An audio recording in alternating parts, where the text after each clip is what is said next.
আসসালামু আলাইকুম রহমতুল্লাহ। আজকে যে বইটির রিভিউ আপনাদেরকে দিতে যাচ্ছি, বইটির নাম হচ্ছে ইসলামের দৃষ্টিতে কুশল বিনিময়। কি আছে বইটিতে কি আছে সেটা জানার আগে আপনাদেরকে একটা সমস্যার কথা বলি।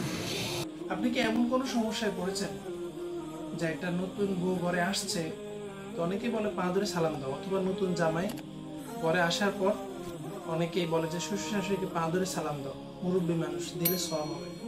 পাশে একজন দেখা যাচ্ছে দাঁড়িয়ে বলতেছে, না না এটা করা যাবে না, পা ধরে সালাম দাও কদম বুঝে হিন্দুদের। আপনি কি করবেন? কি সমাধান? এর সুন্দর সমাধান এই বইটিতে রয়েছে।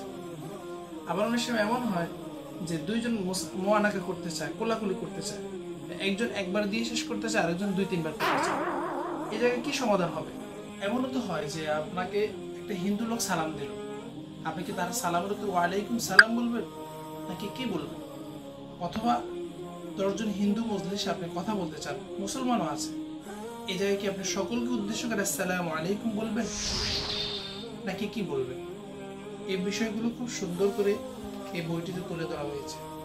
এছাড়া সালাম দেওয়ার পদ্ধতি কি, এবং কখন সালাম দেওয়া যাবে কখন যাবে না, কখন মুসাফা করা যাবে, কখন মুআনাকা করা যাবে, কখন কোলাকুলি করা যাবে, কোলাকুলির পদ্ধতি কি, সব বিষয় এই বইটিতে তুলে ধরা হয়েছে।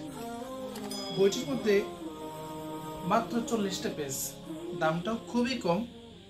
এমন একটি জরুরি বই, আমি মনে করি আপনার ঘরে অথবা আপনার পরিবার পরিজনের প্রত্যেকের ঘরে, কিংবা আপনি চাইলে প্রতিটা মসজিদে অথবা যে জায়গায় মানুষজন বসায় কথাবার্তা বলে ওই জায়গায় রেখে দিতে পারেন, সাদকায়ে জারি হবে।